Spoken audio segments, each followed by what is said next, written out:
Hello! Time to talk about Wheel of Time Episode 5 Blood Calls Blood. Uh, I have many thoughts about this one. Um, Before we start, though, uh, a fun thing that occurred to me while I was filming this, or more accurately, while I was filming a different video yesterday, is uh,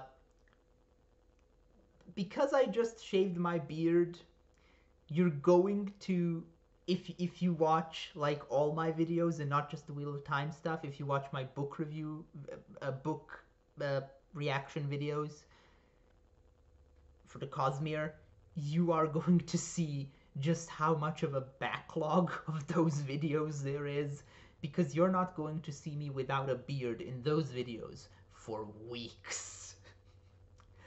um just just a fun thought that occurred to me, that by shaving I've ruined the illusion that that those videos are being released in real time. Uh, anyway, Blood Calls Blood. I have lots of thoughts about this one. I've seen people call it their favorite episode so far. I think mine is still the previous one. I still prefer episode 4, but this was definitely a strong contender. Um, but it's also the episode I feel most divided about. Like, there are elements here that I really, really like. There are elements that I really don't like.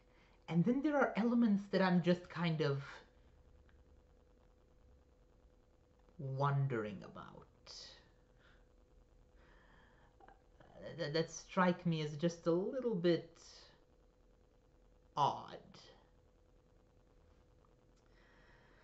Um, And one of those elements that strike me as a little bit odd is the episode's title. So, Blood Calls Blood is a direct reference to something from the books. It is, however, a reference to something from a different book, and so not the first book, whereas I'm pretty sure all the chapter titles so far have been, all the episode titles so far have been first book chapter titles. This one isn't. This one is from a later book. And also, nothing in this episode has anything to do with what that title refers to in the book that it's in. Um, so I'm really, really wondering why they chose this title. It's the first episode where I'm like, why is this called that? Um, maybe it will become clear over time. Uh, a character who has to do with that title did technically appear in this episode. I don't know why I'm being so vague. This is a spoiler. This is a spoiler review with book talk. So from this point on, full spoilers for the books. Uh, yeah, Padan Fain appears in this episode, and he is the one who, in the second book, writes the Dark One's prophecy with blood calls blood on the walls, from what I remember. So maybe it's like a very weird reference to him, even though he appears for like 4 frames of the episode. Maybe, I don't know. But that's really irrelevant. The content of the episode is what's way more important. Um, and the content is interesting. First of all, I mostly talk about narrative stuff here, so I'm not gonna like focus on this too much. I'm just gonna mention it. This episode was cut weirdly. All of the individual scenes were good. Well, not all of them. I have some issues with some of them, but the majority of it was good. But whoever cut it together did a somehow odd job. Like, certain scenes feel like they shouldn't follow one another so closely. certain scenes feel like they're cut just a little bit too early. I can't quite put my finger on it. There's just something about the editing in this episode that rubbed me the wrong way. Um, but I'm not here to critique the cinematography. Uh, what is that? Jesus Christ, that's a hell of a sound. Okay, so let's go in chronological order, I guess. Uh, so we see the after the cold open, which I don't have much to say about. It's fine. We see everyone slowly arriving at Tarvalon, and I love the visual design of Tarvalon, the city, and I really don't love the design of the White Tower itself. This is something I've known for a while. It was in the trailers, so I've known for months now that the show went with a version of the White Tower that just visually doesn't look right to me personally. Not a big issue. It I'm fine with that. Um, and I really like the interiors of the White Tower. The interiors of the White Tower are basically exactly how I imagined them. The Moraine's room, the hallways, all of it. Um, so what do we have happening at the White Tower? That's probably the main plot of this episode, which is the whole step-in situation, um, which is an interesting choice to have basically the A plot of this episode focus on a minor side character who dies at the end and doesn't really contribute anything further to the show. But I think it's a good choice. I think a focusing early on the intensity of the water bond is a very good idea. It's going to really sort of establish for the audience the weight of the water bond and especially of losing an Aes Sedai, which later on is going to be very relevant for uh, for a bunch of different characters. I'm trying to avoid unnecessary spoilers. Like, you know what I'm talking about. There's definitely major characters who deal with the tragic breaking of water bonds, um, and in a way, even the ultimate climax of the entire series kind of hinges on it. So it's good that that's being established early on. Um, it is, however, less intense than in the books. Like, Steppen was just kind of got depressed and then killed himself after like a month. That's definitely not how it works in the books. In the books, when an Aes Sedai dies, her warder basically loses his mind immediately and goes into like a suicidal battle rage and just charges into combat until he is killed. Um, and we did see that last episode with Steppen charging Logain. But I guess after the battle ended, he didn't really have anyone to fight anymore. I'm surprised that he didn't feel like they didn't really go into this. I'm pretty sure he's supposed to feel like an incredible urge to murder Logain, because he's the one who killed his Aes Sedai, but we don't really get that. Um, so we'll see how that particular how warder related stuff goes on in the future. Um, I really liked the. Okay, let's talk. Skipping ahead a bit. I said we were doing chronological. We're not. I changed my mind. Let's skip to the very last scene of the episode, which is Steppen's funeral. Uh, this was an odd scene for me. I have concerns. about Lan's characterization here. So, Lan in the books is a very, very stoic character. Lan does not express emotions easily. He bottles everything up. Um, and this is kind of one of his key character flaws, really. He refuses to express his emotions, and part of his arc over the course of the series is about learning to do that more. Um, all of which is to say, Lan's reaction at Stepin's funeral is extremely out of character for the book version of the character. That's not necessarily a criticism. Uh, it's not all changes are bad. Some of the changes the show has made I've loved. Um, this one for right now I'm not the biggest fan of. Uh, I feel like it takes away some of the appeal of Lan as a character to take away that particular like arc that he has to go through to learn to be more emotionally more in touch with his own emotions. Um, but I'm willing to wait and see where they go with it.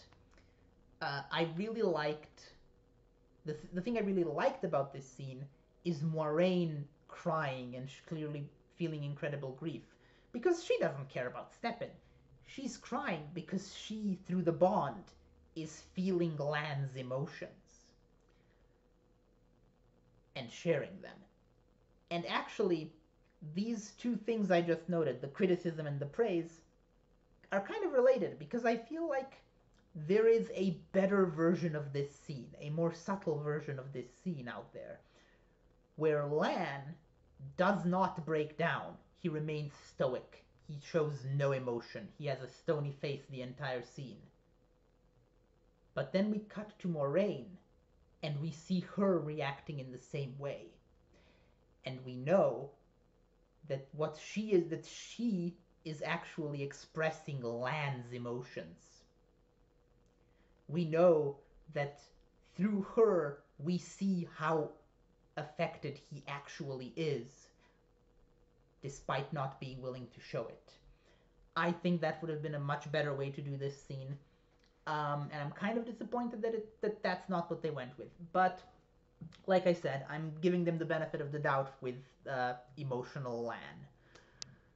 Um, it kind of does also work with his archetype because he's kind of like like a warrior poet philosopher type. Like he's not just a warrior. He's also like, spoilers for book one, I guess, a king, and a poet and a philosopher, and he's actually kind of a romantic at heart. Um, but he sort of hides it all behind this gruff exterior. And it's possible that they might be going for having that be a bit more on the surface in the show, which which is a valid choice, I think. Um, Now, one last point about. Actually, I'll talk about that later. Never mind. Um, so for now, that's it about the tower storyline. What else have we got in this episode? We have Nynaeve. Nynaeve, and specifically her interaction with Liandrin, was really interesting. Um, Straight out the gate, one criticism: the line "because you hate men" felt a bit awkward to me, a bit unnatural. It didn't really come naturally in the conversation. I don't feel like Liandrin has, before this scene in the show, really expressed a particularly strong hatred for men. Uh, and I also don't think Liandrin ever really expressed that in the books. Like, there are lots of Red Aja who are extremely misandrist, but I don't remember Liandrin being one of them.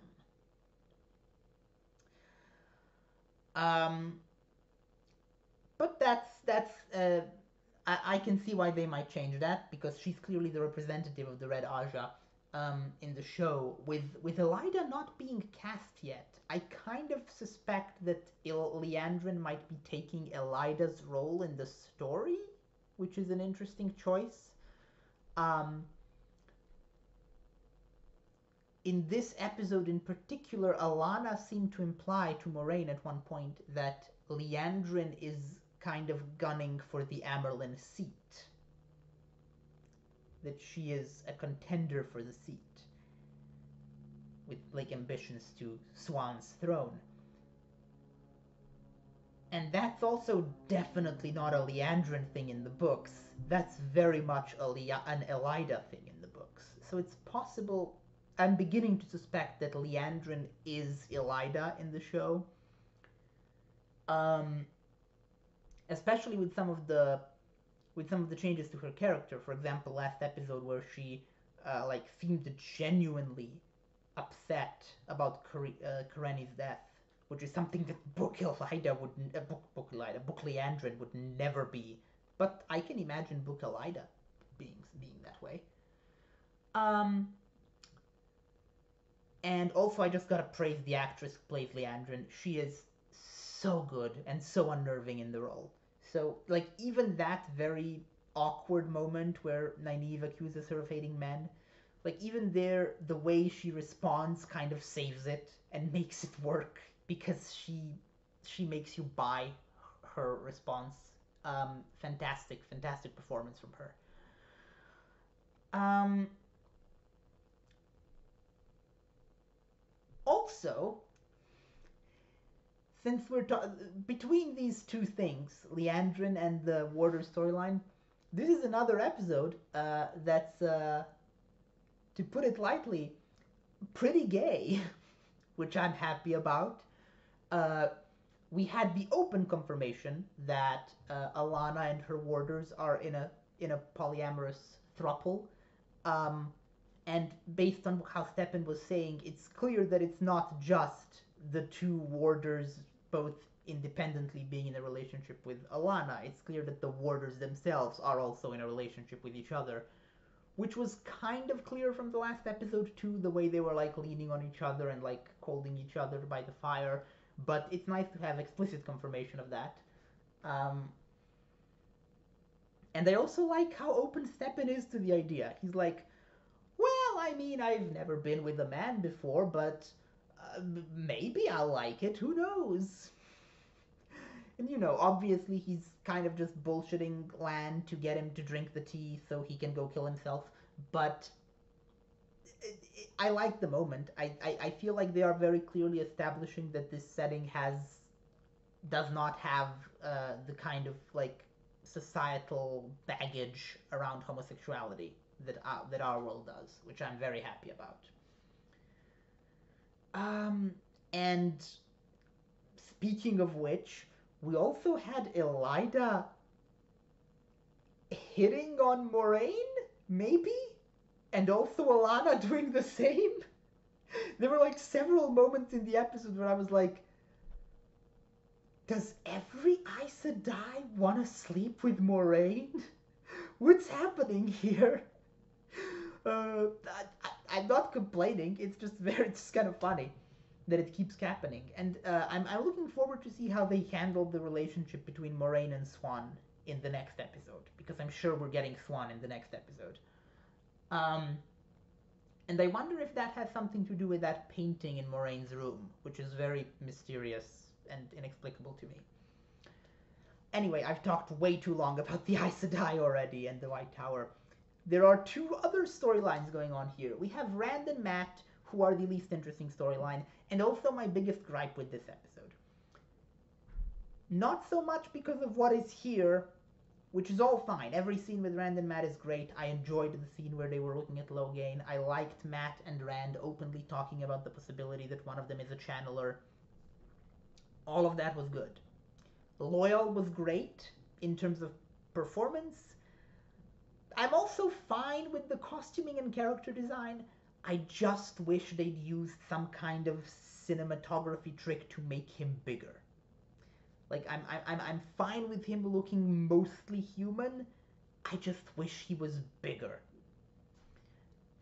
It kind of makes Rand's reaction when he turns around and sees Loyal and freaks out and is like, ah, monster, makes it a bit weird because Loyal just looks like a guy. Like, if you look closely, he's clearly got some stuff going on with his face, but like at first glance, you look at him and you're like, oh yeah, that's just a guy. Um, so I do think they should have made him. They should have done something to make him taller. To make him, in, like visually immediately like an intimidating presence. To contrast with his very unintimidating personality. Uh, so yeah, I liked everything going on there. I liked the interactions with Loyal. I liked the really nice interactions with Nynaeve. I liked that she and Ran immediately like hug and like are close to each other and they talk candidly about Matt's situation. Um, all that I like. My issue is they're already in Tar Valon, which means we're done with the portion of the book where Matt and Rand are traveling on their own. And there is one extremely important thing that happens during that journey that I feel is an integral part of the first book. And skipping it, which they appear to have done, is, in my opinion, a grave error. Now, I know why they're doing it. For the record, I'm talking about the scene in, I believe it's called Four Kings, where where a lightning bolt strikes the side of the inn that they're in and blinds Matt and kills a dark friend who has them cornered, and then they escape, and then Matt is blind for a couple of chapters until his eyes recover. That is, in my opinion, not a scene you should skip. Now, they did it because they want to hide who the dragon is. Because once you do that scene, it's really difficult to do that scene without outright confirming that it's Rand. Because he summons a lightning bolt. And that's pretty clear. It's not clear to him. He doesn't realize it, but as the reader, as you're reading it, there's really no doubt at that point that he can channel. So I get why they're doing it. I just don't think it's worth it. I think that maintaining the mystery of who the dragon is worth less narratively than including scenes like that. That scene is important for many reasons in the books. It's, first of all, it establishes that Rand can channel in a way before the climax of the book, and it seems like here they're going to keep that for the climax, and I don't necessarily think that's a good idea. I think it's good to sort of have this building dread of like, oh god, we know what happens to male channelers, and now I'm pretty sure that our protagonist is one. And so throughout the whole book, you're just terrified for Rand because of that. And secondly, it establishes a clear precedent, because the first time Rand definitely channels. He channels other times, but they're less obvious, less explicit before that. This is the one time where it's like, oh, he just definitely, unequivocally, 100% channeled. The first time he does that, he seriously injures his best friend. And I think that's an important thematic element of this series, because Rand is going to go on to accidentally hurt a lot of people. Not even always accidentally, just by virtue of his role as the dragon and the things he can do. And that's kind of a major theme of the books. And I think missing that scene is a mistake. Now, it's possible that in the next couple of episodes they'll have some kind of scene that replaces that one. That they'll have a scene that accomplishes all this as well.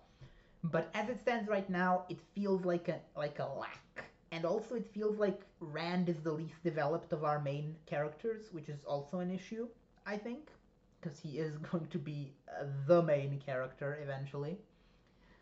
Um,